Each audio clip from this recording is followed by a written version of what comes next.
This episode is going to be really good. We're talking all about how to love after you've been hurt, how to love difficult people. And there's a lot to unpack here. And I just want to have a little disclaimer, I guess you could say, because we talk often about romantic relationships, and we're going to talk about a lot of different relationships in this podcast. But I want to clarify, there are a lot of relationships that are worth fighting for. And sometimes there are relationships that need to be walked away from. So as you're listening to this and you're thinking as it pertains to your relationship and whatever that might mean in your specific situation, know that the telltale signs is if there is a pattern of healing and a pattern of being on the same page and a pattern of honesty, those are good signs. If there are patterns of lying and deceit and also not for the same team, like you're fighting one another, or you know that they're not out for your best interest versus someone who is on your team and it does have your best interest in mind, those are two huge different scenarios. And people who are not on your same team don't have your best interest in mind and continuing to lie is a relationship you need to walk away from. And the opposite is perhaps worth fighting for. Obviously, tons of variables and all of that, but I just want you to have that in your mind as we unpack today, because we're going to talk about a lot of good stuff. Hey, my name is Katie Bulmer. I was your typical heartbroken and hungover sorority girl who looked for love in boys, Bacardi, and did I mention boys? After the breakup that broke me, I met the only man who can truly fulfill me.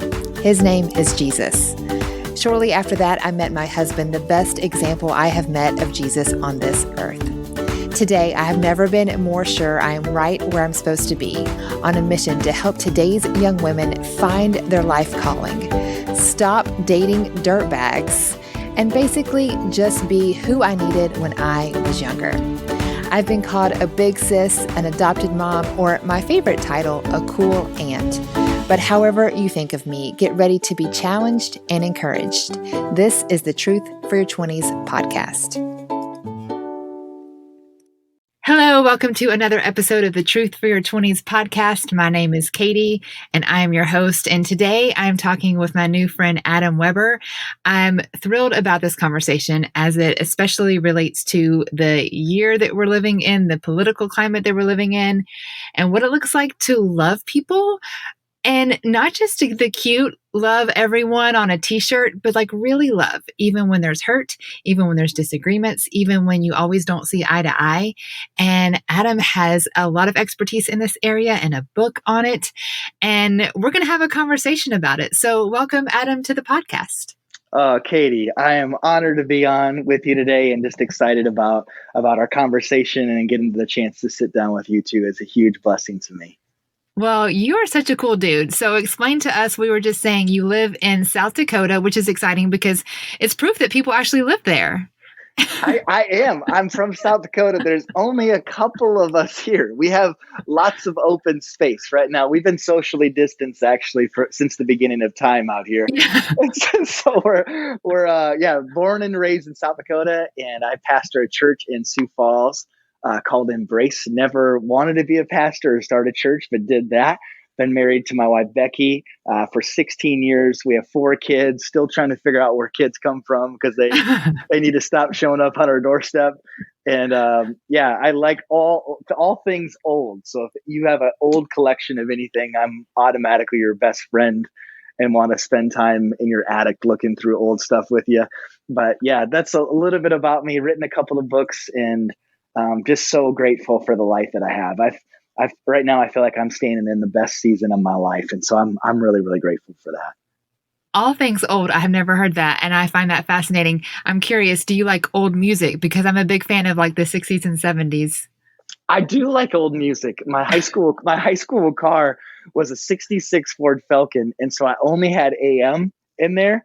And so I grew to love old music, whether I wanted to listen to old music or not, because it's the only option I had in my car. But yeah, old music, typewriters, old pens, record players, cars, you name it. It's an obsession. Interesting. If only they could talk, right? Like they have a story to tell. That like you're drilling down into my soul right now. Yes.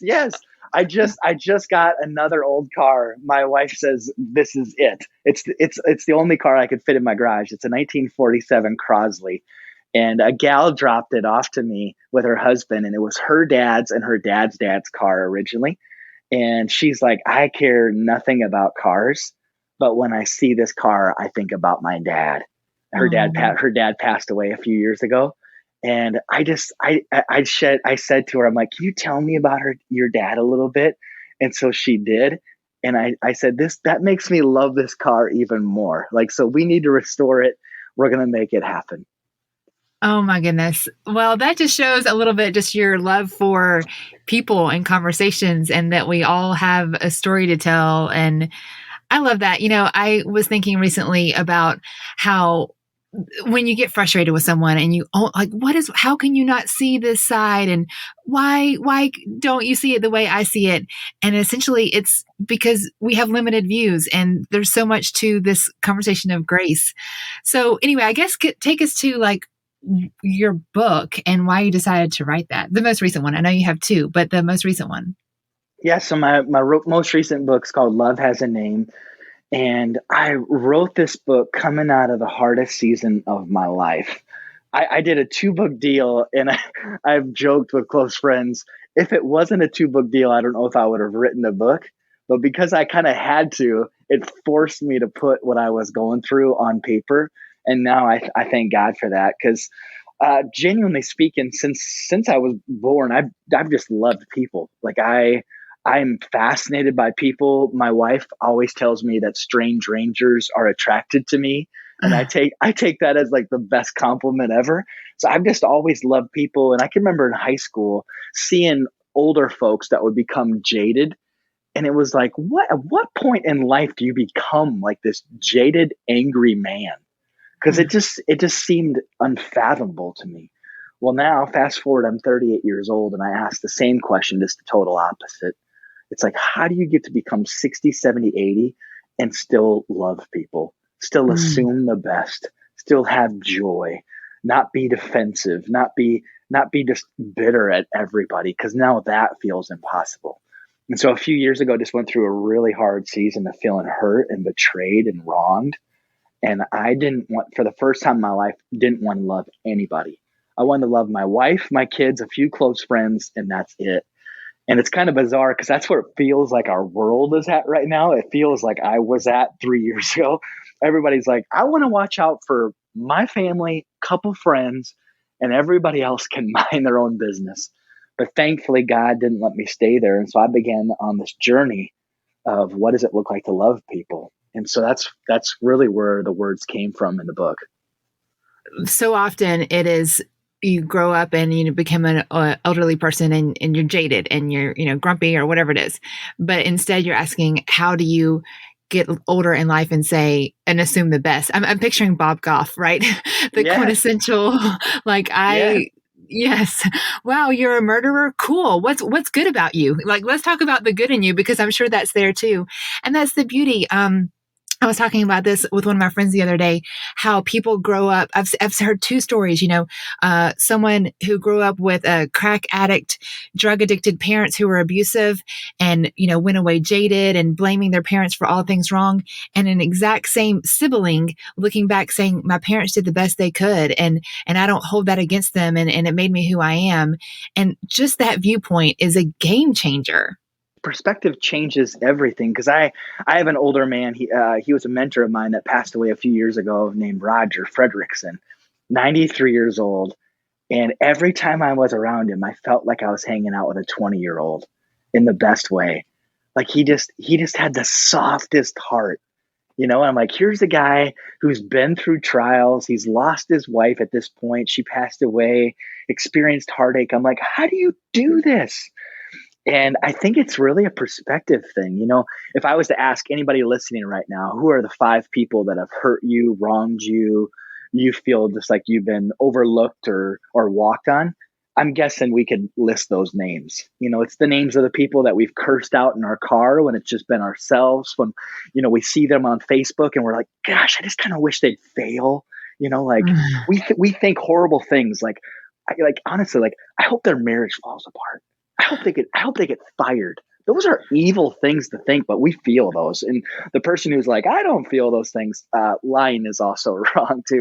But so we often think about those people, but what if we began to focus on the 5 people who have loved us so well? They showed up when nobody else showed up. They stuck by us when we were horrible people, yet they still loved us. They were generous to us. They got us a job interview when we did not deserve that job interview at all. Who are those people? Because I think it's John Acuff who has always said, 1,000 compliments plus one criticism equals one criticism. Yeah. And that's what we do with people who have hurt and wronged us. 1,000 wonderful people plus one person who's wronged us equals one person who's wronged us. And I think if we began to change our perspective, and so that's what God did with me. He just began to say, hey, Adam, I know you feel wronged right now and really hurt right now, but think about all the people who are still with you right now and have been there all throughout your life. And so that's what began to change. And so in the book, and I don't want to talk all about the book, but the book is the names of 27 people who have either loved me or have tried to love them, combined with someone similar that Jesus loved. And so it's these people all throughout my life who have just loved me well. And really through that process, I began, no joke, to heal. And I think it's all about perspective and who do you focus on. And within each person, there's something powerful that happens when you get to know their story. When that angry neighbor, when you find out they lost their wife to cancer, or you find out that they're battling alcoholism, it may not change anything that person says or does. They might continue to be a really hard neighbor, but all of a sudden you begin to feel compassion for them. You're like, man, I heard it was his anniversary, and I'm guessing specifically today he's missing his wife. And maybe we should go shovel their sidewalk. It's like, why are we shoveling his sidewalk? He's a mean old guy, and he doesn't like our kids when they step on his grass. But all of a sudden, you begin to be moved with compassion when you find out somebody's story. Oh man. And isn't that so much more attractive to the world than sitting around, well, they were grumpy to me and I don't deserve to like them. They don't deserve love, whatever it may be. And even if you're the most justified, okay, but what if you can see the good in them? Love has a name, as the book says. That's amazing. Yeah, like when you begin to see a person as a human rather as like just their negative attributes or what they Yeah. can give you. This even in the line at Starbucks, like, come on, hurry up. Why are you taking so long? Like all of a sudden, but you see the person as a person, it changes you and it also changes them. One of the things I try to do just even at a line like Starbucks, the other day, I drove up, got my coffee, drove up to the window, and she was in robot mode of like, okay, $3.17 for your iced coffee with sugar-free vanilla and extra cream. Like here it is. And all I said to her was, I really like your glasses. And Yeah. she went from full robot mode, like not even looking at me, take my card, whatever, to all of a sudden she just stopped. And it was just like I snapped my fingers and said, you're a human. Oh. And she became human in front of me. Oh And man, that's and good. hey, thank you so much. I got them last week. And I've really liked those glasses. They're beautiful. That's the first thing I noticed when I pulled up was those glasses. I mean, it's just all of a sudden she feels loved and human. And who knows how long she stayed in human mode. Maybe as soon as I pull away, she went back into kind of mechanical mode. But for that second, at least, I let her know that she was still human. And there's something that changes my soul when we love people, and also something that changes them drastically. And it's so cool, even just to think about if the next person was rude, maybe the kindness that she saw or experienced, she was able to respond out of that same kindness, and much greater than me saying her glasses are nice. I would argue that when we receive God's love on a regular basis, and the overflow of that, we're able to extend that to the people around us. Yes, you can't pour from an empty cup.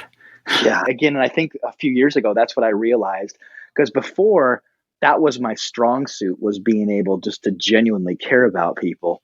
But now it's like, I feel like I have none on my own. Like even right now, I watch the news or I see political stuff and I'm immediately angry at this kind of everybody. And so it's like, God, I need to stay connected to you. I need to stay connected to the well. Otherwise, I'm in trouble, and I just become this angry old man that I don't want to become. And maybe for the person listening, my prayer for you is that you'd begin to catch yourself when you say or do or even feel things that you're just like, I don't want that, become that person. Like we can change that. That this just to let anybody know, like God can change us. We don't have to continue to go down the road of bitterness and jadedness. That doesn't have to be our story. We can change that. And so that would be my prayer for anybody who's just that snarky, like, did I just give the middle finger to another driver? Like, did I really just say it? Did I really feel that evil thought about somebody who's wronged me? That's evil. And that we just catch ourselves, because that's not life-giving to others. And more than that, it's not life-giving to our own souls.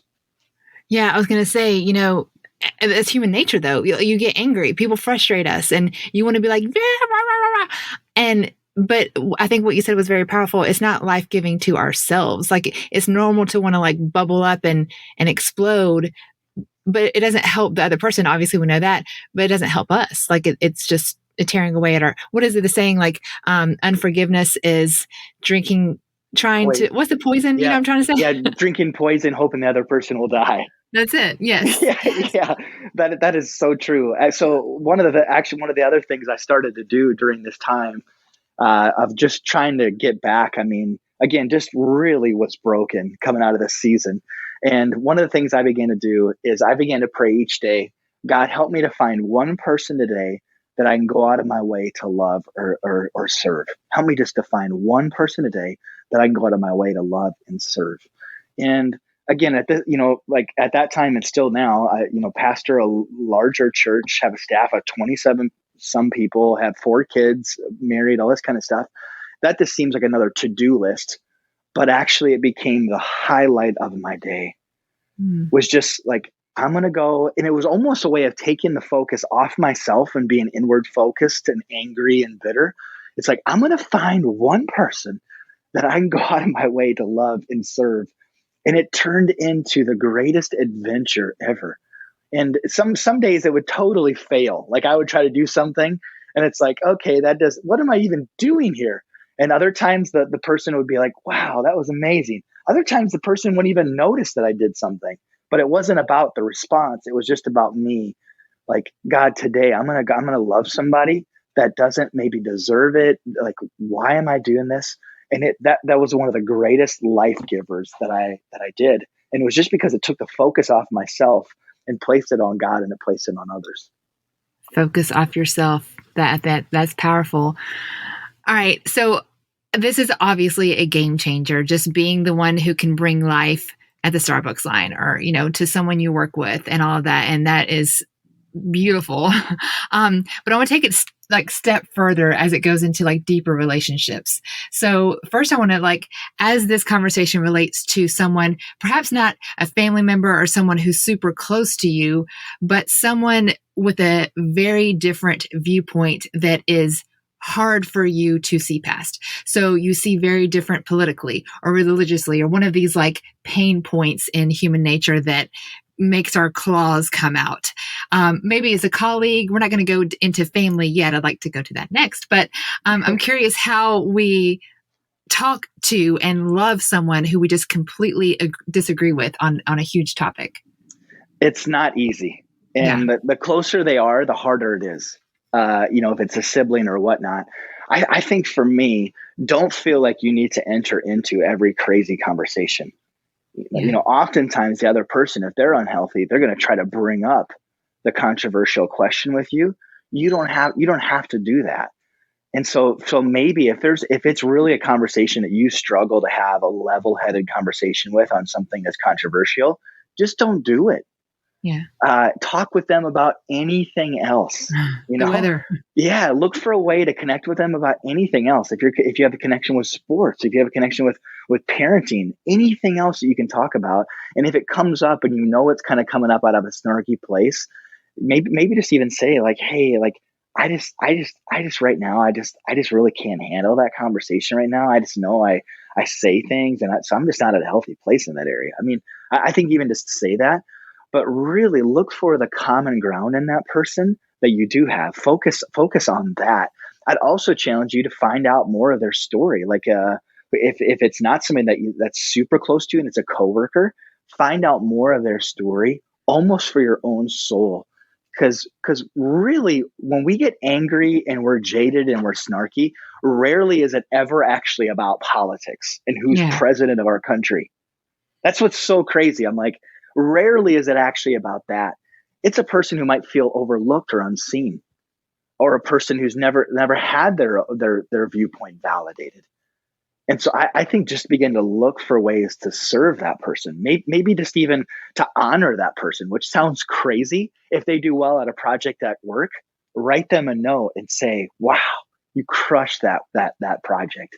Or even tell a coworker, like, hey, in front of that person, hey, man, you should see what they did on this project. It was a great idea. They did it so well. There's Oh my, some there's something about actions like that the other person will be like, why are they doing that? And the why you're doing that is because they're a human being made in the image of God. Like, that's why you might need to start there. If there's like no other reason, it's like, I don't even know, because I see no image of God in this person left. They're just a wretched soul, but they are made in the image of God. And so it's just like, no, God, because of you, this is your son, this is your daughter. I'm just going to love them well. I promise you that person will slowly begin to warm up. If they don't, that's not yours to that's not your job to change who they are. It's your job to love them well. And an example, this guy wasn't an antagonist at all. He's a small business owner here locally who is an outspoken atheist, very different from me in every way, shape, or form. So I would go into his business every so often, about 5, 6 years ago, and we struck up a friendship. A few times he kind of razzed me a little bit about being a Christian, a pastor, in his business, even kind of in front of people, would razz me a little bit. And I just loved him well. I was just like, hey, I'd see him. Hey, dude, how are you doing? How was your weekend? You told me you're going to do that thing.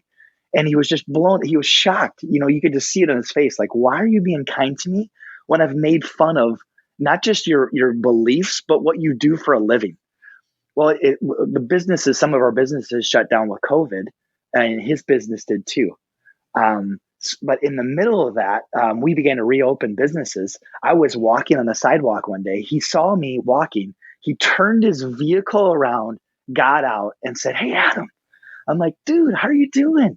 And he's like, "I'm doing good. It's a stressful time. Our business is closed, blah, blah, blah, blah. I got a weird favor for you. My business is opening back up, this next week. Would you be willing to stop and pray over my business?" uh, And I was like, what? I was like, what? And he's like, I know, I'm a terrible atheist. Why am I doing this? And I said, no, this is the greatest honor. I would love to, love to. And he said, really? I'm like, yes, I would love to. Here's an atheist business owner that thinks nothing like me, that's now just invited me to pray over his business. And you could see the fear in his eyes about his business, and he's reaching out. Like, that's the type of thing that happens when we just love people well. We often want to lead with our political argument because we want to change them. I've never seen arguments, even really good arguments, change anything, but I've yeah. seen love change person after person, politics, lifestyle, everything. Man, this is powerful. What I keep hearing is take the focus off yourself. Even if you feel wronged, even if you feel insulted or whatever, as you may have felt in that situation, it's not about you, and It's you not about want to you. know who that person is. And maybe they were coming at it because their great uncle once removed was the meanest Christian they've ever met in their life. That's And they're right. projecting that on you. Yeah, totally. That's so true. Like like what it's so often not about us. And even if it is about us, even if we were the person that wronged somebody, just to earn that back, and Yeah. to like, even to just to confess that in a right situation, just to say, hey, I want to let you know, a couple of years ago I hurt you. Like I took the credit for a project you worked on. That was not okay. And I just wanted you to know I'm so sorry. There's Yeah. power in saying I'm sorry. The relationship might never recover, and that's okay. That's not on you. It might not be reciprocated. They might say, "Well, screw you," like. But there's something powerful about saying I'm sorry, saying thank you, just honoring a person. That really changes, because just like you said, their experience with Christians might be horrendous.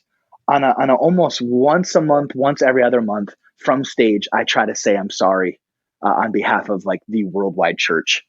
Of just Yeah. like, hey, if you've been wronged, if you've been mistreated, I just want you to know I'm so sorry that happened to you.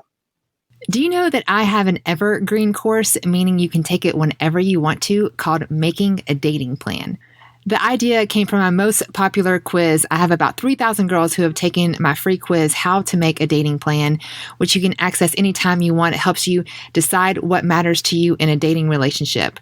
From there, I made a $5 PDF just to help you unpack what matters to you, put it on paper, really creating a blueprint or a plan before you walk into potentially one of the biggest decisions of your life, a dating relationship. And lastly, I have a super affordable, just $29 mini course unpacking this further, what it means to make priorities as it pertains to dating. You can find all of the good stuff on my website at katiebulmer.life.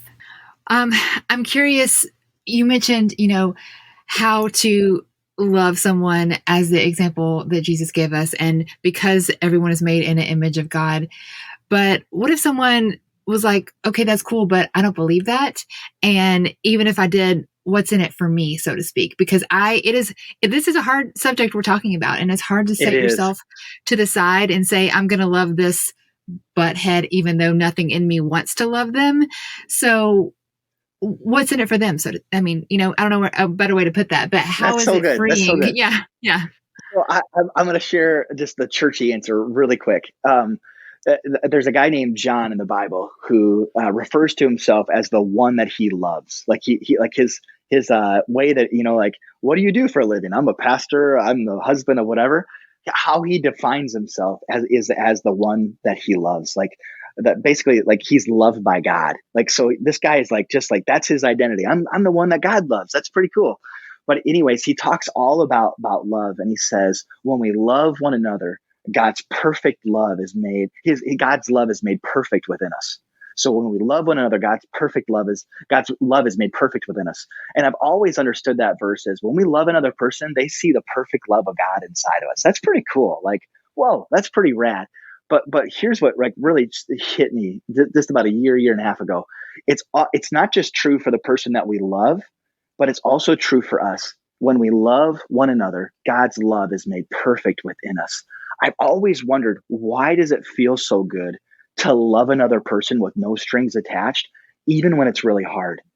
And I just felt like God was like, because in those moments, my love is made perfect inside you. Like, why it feels so good to love another person is because you're never closer to the heart of God than when you love somebody with no strings attached. So that's kind of like the churchy answer behind it. But I really feel like, so I wasn't a Christian for a long time, and there were different things in life, and I'm like, I can't deny this. I would say that's one of those undeniable things, that even taking God out of the equation, there's something that feels so good about loving somebody with no strings attached. Actually, if you have strings attached, it's no longer love. So Yeah. even when we do a kind gesture to our coworker, if there's a part of us that's like, I hope they send me a thank you note for that, or they better be really friendly now, like that's not actually love anymore. But when we It's, just love somebody, and it's like, I don't really care if they stay a wretched soul or or whatever, there's something so life-giving and joy-giving about that. I one quick example yeah. of just like loving, and like, even when I didn't want to. So this is about 2.5 years ago. I woke up one morning, it was my weekend, and I felt like I was supposed to make chocolate chip cookies. Now, I don't know why. I'm like, the only thing I can make, by the way, is chocolate chip cookies. They're amazing. Anything else that I make is terrible, but I make amazing chocolate chip cookies. So I woke up one morning, and I'm like, I just felt like I was supposed to make cookies, and I'm like, I don't want to make cookies. And it's like, go make cookies. I'm like, that's a terrible waste of my time. It's my weekend. I want to relax. But I just kept feeling, go make cookies. So I yelled at my daughter, hey, Grayson, would you want to make cookies with me? She's like, yes, I'd love to. So we make the cookies. About halfway through, she's like, what are we going to do with these? And I said, baby, that's what I call her. I'm like, baby, would you want to go make a piece of paper that says, free cookies, take one, please? So she ran upstairs, came back down with this piece of paper bedazzled that said, free cookies, take one, please. We finished the cookies. We went to the street corner in front of my house and sat down with 2 chairs in her sign with our cookies. Mind you, again, the whole time away from the time with my daughter, I'm like, this is such a waste of time. Why are we doing this? Blah, blah, blah. So we sit out. The moment we sit down, person after person starts walking by taking cookies. There's a man who walks by, takes a cookie. There's a young girl who walks by with her dad. They get a cookie. All these random people, cookies in like 40 minutes, all of them are gone.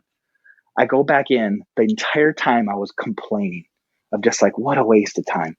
Well, about 4 months later, a couple of friends and I, we went to the local food pantry and we took free professional photos for people.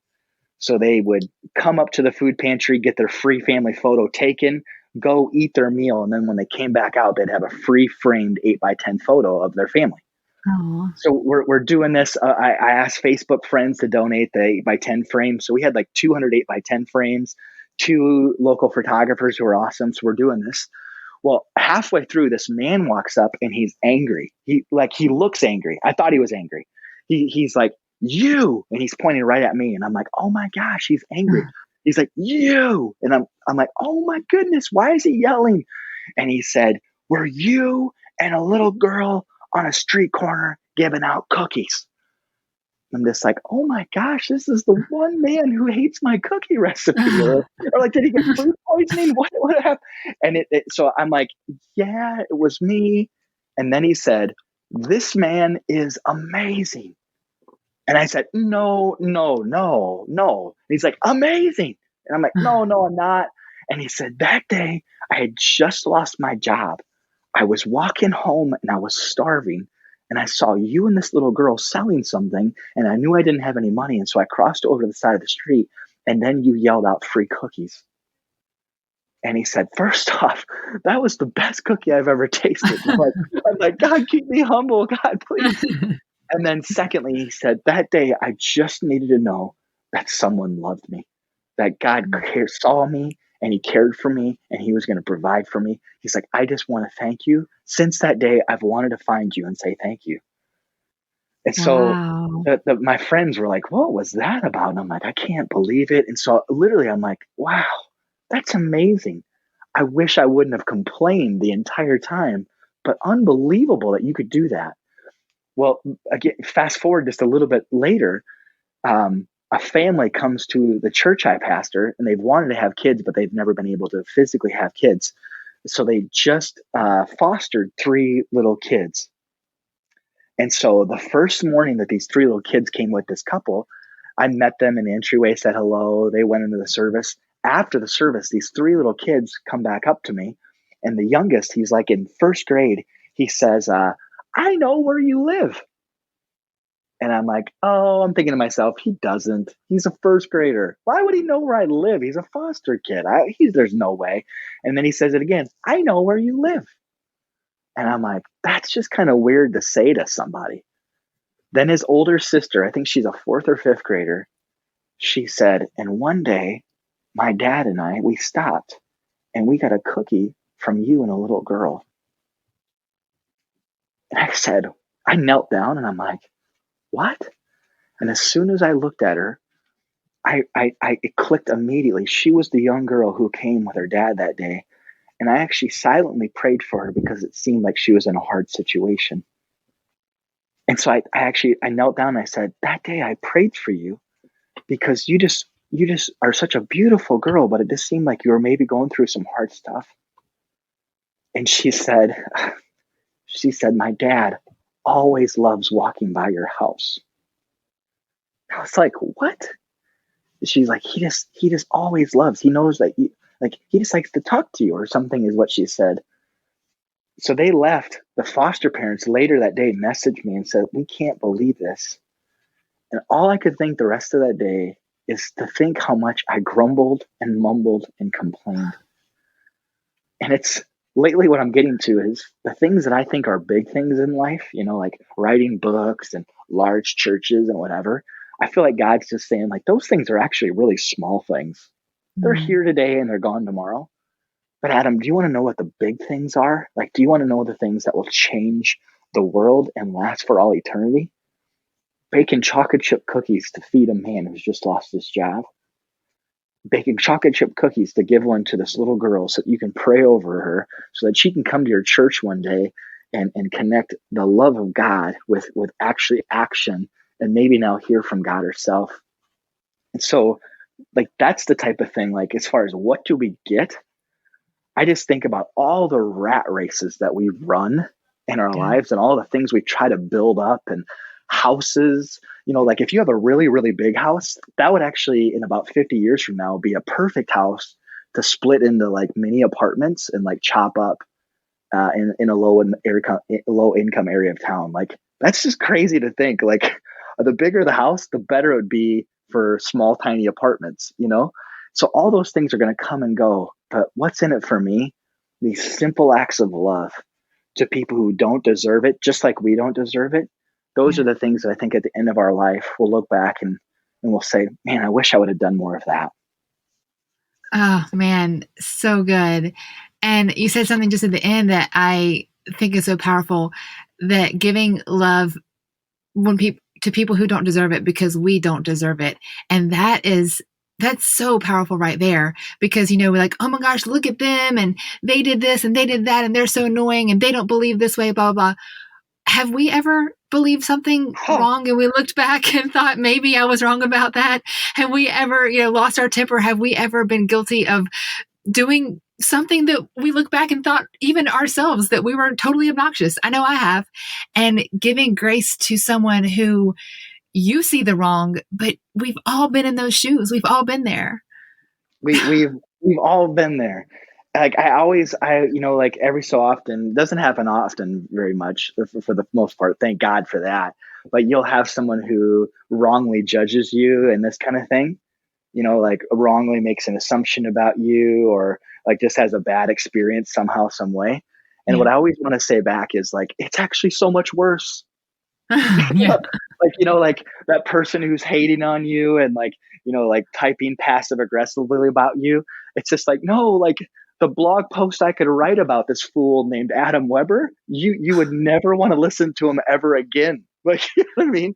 And like, Yeah. I think if we just have that humility, and that, that's the sinner and the tax collector. The sinner, woe is me, I'm a sinner. Like, I think that if we just keep a part of that, not live into that, but if we just keep that of, wow, I've been so ugly at points, I've been so self-centered, two-faced, I've been fickle, I've canceled on people last second, just like I maybe had someone cancel on me. Like, I think if we keep that to the forefront, it just brings joy, and it brings gratitude and thankfulness and humility.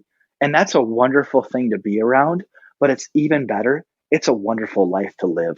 Like, it's just such a good way to live a life of gratitude, a life of joy. Is so good. And I just think that's what comes the more that we just use that muscle of showing kindness. And now it's been tested even in the last couple of months, just with like our world and stuff for me. But I think just living in that every single day of like, who can I go out of my way to love and serve today? It's just such a great life to live.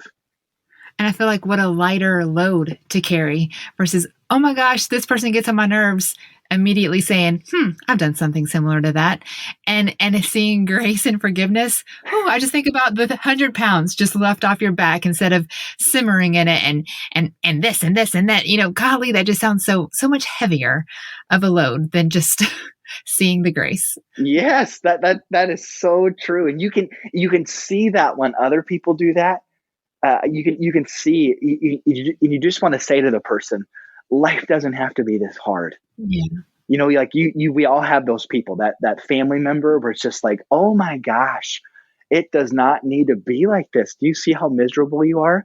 And yet God, would you just help us to look into the mirror and to see those moments and places in us where it's just like, I don't want to be like that anymore. I that's it's such a lighter load. That's a wonderful way of putting it. Okay, well, you touched on it, and we talked about the acquaintance that you have, something disagreeing on. But what about when it gets deeper? A romantic relationship, a sibling, a mother, a father, a deep rooted relationship where there is some stuff, Oof. some areas of unforgiveness. How do we work through all of that? Oof, that's a great question. One that I'm definitely still on the journey on. I think to approach it with great humility, to really check our emotions and to kind of challenge ourselves of, hey, I'm probably not ready to speak yet. We are always eager. I'm an extrovert. I process things externally. I want to fix things right away. And that usually doesn't result in great things. And so I think really challenging myself and just anybody listening, like, am I speaking these words out of love or out of hurt? And it's okay if the answer is hurt, by the way, too. But just like, what do I want for my outcome to be? Specifically, I'm thinking like marriage right now. But I think to use our words as wisely as we can. Like, I want this conversation to be life giving. I think something too asset wise that we do not lean into enough is counseling and Yeah. finding a solid Christian counselor. My wife and I, like, we both see counselors separately. And we've gone, even this last summer, we went a couple of times just to like do a tune up. I actually just brought it up the other night and we weren't in the middle of anything negative at all. I said, we should go again. She's like, yeah, that'd be good. And I'm like, oh, yeah. So I think just to utilize that is such a huge thing. Marriage wise, to make sure you're both connecting to God on a regular basis is a critical thing as well. But I think with like maybe family members, I think just to be wise and even maybe to study like yourself a little bit. When does this conversation go negative? Or at what point does this become unhealthy? Or is there a certain place that when we meet even or hang out, like I'm thinking of like parents or in-laws even, of Yeah. like, gosh, it goes really, really well. But then whenever we talk about X, that's when it goes sideways. Well, don't talk about X. And Yeah. again, and maybe just like mention like, hey, if it's okay, let's not talk about that. Like, I don't really like who I become. And oh, okay. Like, I think that will be received well. It might not be, you know, but I think just to be wise of even like, gosh, the first day that we're together as a family is awesome, but we always are together for 3 days over Christmas or something. Well, don't stay together for 3 days then. Like, Yeah. make it a 2 day occasion or whatever it might be. Maybe even just to mention like, hey, I think just to be clear and kind is also something that's important too. And when it comes to conflict, of just saying, hey, this is how I feel in these situations. If that might not be received well, like, and so you need to use wisdom in that as well. I think to even talk to a counselor about that. Hey, I have a broken relationship with my sibling. What can I say? What can I do? Just to seek the counsel of others is huge. This morning, actually, I had one of my best friends that's not a family member call me about a situation. And he said, what do you think about this? And all he was doing was seeking another opinion. And I told him, I'm like, I'm not a counselor. And I just shared my thoughts. And immediately he's like, that's it. Like, that's it. And he said, I let emotion get to me. And he's like, but that's what I'm supposed to do is what. So I think just even getting the opinion of somebody else is huge. But again, continually, maybe before you enter into the room with that person, praying about it and asking for God's strength, asking for God's, because you get riled up when you're around that person or you get fired up. Like, ask for God's patience and kindness. And just I think just be wise about it. Even for me, so kind of a really tangible example. I have a meeting one time a week that we walk through my message with a group of 8 or 9 people, and it's a tense a meeting for me because usually when I go into that meeting, I'm exhausted. I've been working on this message for 10 hours. I'm now going to open it up for all kinds of criticism because that's what I do. I go to that group asking for their feedback. But I look at that meeting and I think one of the things I'm actually going to say to that group is say, hey guys, just so you know, when I come into this meeting, here's kind of where I'm at person wise. Just so you know, I am a little tired and I don't want to be, but I come in a little on edge in this meeting. Whoa, that's great to know. Like if I know somebody, like if I know that about another person, that's helpful to know. So it might be as simple as that, as like, I'm not this way in any other meeting. And as soon as this meeting is done, I feel like a different person. But if I ever feel a little tense in this meeting, that's why. And I'm working on that because I don't want to be tense even in this meeting. But I just think that takes maturity just to share that and then to process that. And I think so often we don't just take those moments to stop and like evaluate, why am I feeling this way? When this person says this, why does it bother me so much? Yes, they might have to make some changes, but there's something in me. Maybe just like you said earlier, it reminds them of past Christians and how Christians handled them. Maybe it's something in us. Like when someone says in a kind way, hey, could somebody else do that? They're not meaning they don't want me to be a part of it anymore. Like they might just see a strength in somebody else. They're not, that automatically is not a negative to me just because I felt overlooked as a kid or something. I think sometimes it's just really emotional health that might be missing. So good. I always think about, if you win an argument, what do you actually win? Yes. There's no trophies. Yes. And, the restored relationship is so much better. And I also thought about, as you mentioned, as it pertains to family, what I've seen in a lot of cases is, you mentioned perhaps someone would go to a counselor. Why am I estranged from my sister or whatever? But people don't put in the work. I have seen more often than not, like they just think, oh, well, they're wrong. I'm not going to deal with it. I'm just never going to talk to them again and write them out of my life.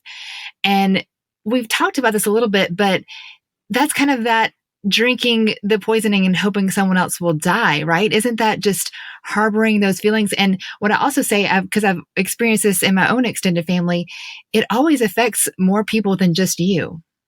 Yes, yes. There is a place for boundaries. Like I think Sure. having boundaries, that there's somebody that, gosh, this is just maybe a toxic person, but most of the time there is something inside of us.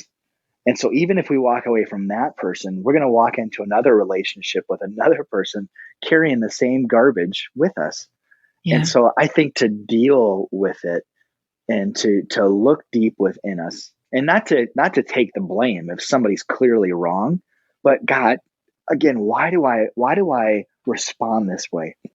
I think so often it's so much easier to cut off a relationship instead of maybe dealing with some stuff in that relationship and in ourselves. And gosh, I want to deal with that. Like I want to become more like Christ. The older I get, I want to be healthier. I want to be a life giver. I want to enter into hard conversations with people for their benefit, for mine. Um, I value that more and more and more. Those relationships that have weathered storms together are the strongest relationships in my life that I Oh, give that's thanks good. for. And I think we don't Yeah. have depth in friendships because we walk away from anybody who has wronged us, hurt us, screwed up one time. And it's Hmm. just like, oh my gosh, we are missing out on this. This the other night, I was talking with a guy. He's 83 years old, and he was telling me about his. He had just called his. He's like, I was just talking with the best man in my wedding. We've been married 60 years, like my wife and I. And he's now in a nursing home. And I said, aren't friendships like that wonderful? And he said, I don't know what I would do without a friendship like this one. Oh, that's good. And yet, like, do we have those types of relationships? I think a lot of times we don't, because we do check out or like block somebody, like not even just on Facebook, but like in life, just Yeah. in conversations. It's like, oh, that person hurt me, so I'm not going to engage with them anymore. And it's like you're going to walk away from years of friendship or whatever because of that. That just is sad. Wow, that's so powerful. Like a muscle, there's tearing and there's pain, but it gets stronger when you can overcome that. And that's so true. Look at the best relationships. Think about our marriage. Of course, there's been a time or two when we wanted to kill each other, Yes. but working through that and overcoming that. And now, like, oh my gosh, how much we have grown and loving each other deeper because of those areas of frustration that, oh, you just touched on. You need to write another book on just that right there. No, it's something I'm definitely learning. Like I feel like in the last 3 years, because of a season of hardship, God has gotten me to the healthiest place that I've ever been. And I thank God for that. I think I'm so thankful. God promises to complete a work in us, because sometimes I feel, I've had moments where I'm like, I don't think you can fix me, God. I don't think you can do this in me. I feel like I'm too broken or too jaded or too used or walked on or tired. And I think for that person who feels that way, that's not true. Like every day is a new beginning. Now we walk through like how to forgive and all that kind of stuff. But I just want to ask a final question. What does it look like to love after you've been hurt? Oof. I'll say this, it's scary, and it Yeah. takes stepping out, knowing the risk that you might be hurt again. And there's being wise, so there's boundaries, and there's being like, okay, who do I want to let into the deepest parts of me? I might want to use a little bit more wisdom and caution with that.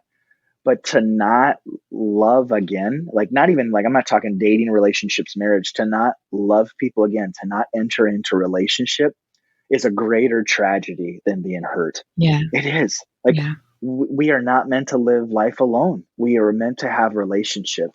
And so I think for that person who's been hurt, and again, I felt 3 years ago, I really had this fork in the road moment of like, Adam, you can either become this jaded old person that you've never wanted to be or you never thought you were, or you can allow me to heal you and bring you into this new, more wonderful season of life. And I did not want to become that angry person. And so for me, it's going to take stepping out just little by little, and dealing with your brokenness, dealing with your hurt in a wise way, whether it's counseling, bringing it to God, talking with friends, whatever.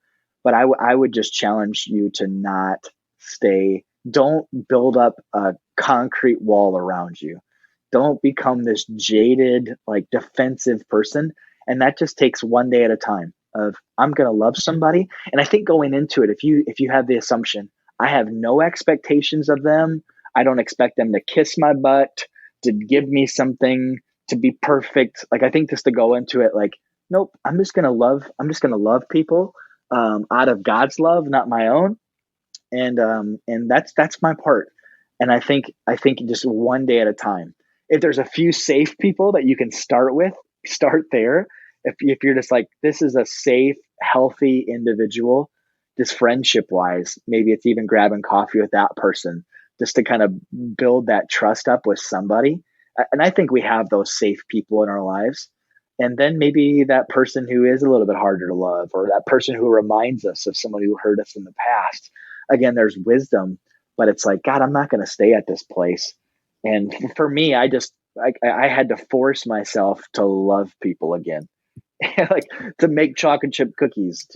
I had a neighbor kid that I ended up lining up a basketball hoop for him, and still to this day doesn't know that I'm the person who got it for him. And like, Oh, it's just like those types of things. I mean, just looking for every single day. God, help me to go out of my way to find one person that I can love today. That would be my challenge to someone who's been hurt, and just one day at a time, and just see God work in that, and see God heal you through that, knowing that, hey, there's going to be someone who takes this the wrong way, or someone who's upset with me, or somebody who reminds me of my past. But I'm not living out of that. That's not my focus. I'm moving forward because I don't want to become this other person. yes. And the lighter load. Lighter load. I'm picturing someone skipping on a sidewalk Yes. versus someone carrying a 20,000 pound backpack of, anger and unforgiveness. Like, oh my gosh, I want to be skipping. I'd Yes. rather be skipping. Yes. And not even carrying a backpack, but like carrying a backpack while walking through like deep mud. Yes, Like, right. in the Yeah, rain. in the rain with a strong South Dakota wind behind it. I'm like, that seems like a miserable existence. And we don't want to go that route. That's not the life we want to live. Yeah, I want to skip in the sunshine. Yeah, and Brene Brown says vulnerability and love are two sides of the same coin. You can't have one without the other. That's So, so good. It's true. yes, It's true too. yes. Well, Adam, I am like giddy over this conversation. And I think that I personally am going to listen to it like 5 times. And I hope that our listeners enjoy it too, because we all have junk and we all have hard relationships, and human beings are complicated. And that means we're sometimes hard to love, myself included, and everyone listening included. And meaning we have to exercise and give grace to the people in our life that are also hard to love. And that doesn't come easy, but you have a lot of expertise in that. So thank you so much for sharing. Oh, Katie, thank you so much for just the time today. And thanks for being a life giver yourself. And just this podcast, it's so cool just to think about all the people that it's impacted. And so I'm truly, truly honored and grateful for today. Oh, you're the best. Okay, before we let you go, if you could have coffee with your 20-year-old self, what would you say? Gosh, run your hands through your hair a couple of times, because you're not going to have hair forever. That'd be the first thing. The second thing I would say is, like, don't play it safe. Just go for it, dude. Like, that's going to be the coolest, raddest trip ever. Like, just lean into it even more. Like, you're not qualified. You'll never be qualified, but just start going for it, and cool, fun, crazy things. And you're going to get hurt along the way. And like, work on yourself, like, work on your dark side, your imperfections, work on those, because they'll only hold you back. But man, it's going to be a fun ride. And just love people well and be even more generous. I love it. Adam, thank you so much for your time. Oh, thank you. This was great. Oh, guys, did we just solve all the world's problems? I know we didn't, but hopefully we at least made a difference for one of you out there. And if it's you, I would love it if you share this message on social media. Just take a screenshot wherever you're listening right now and share it. If you tag me at Katie Bulmer Life, I would gladly reshare it. Thank you so much for being here. Thank you, all of you who share your review on iTunes. So, fun fact, reviews is how magical internet fairies are able to make sure other girls find it. So sharing an iTunes review and putting it up on your social is the best compliment you can give me. Thank you so much for showing up, and I hope today that you gained some truths for your 20s.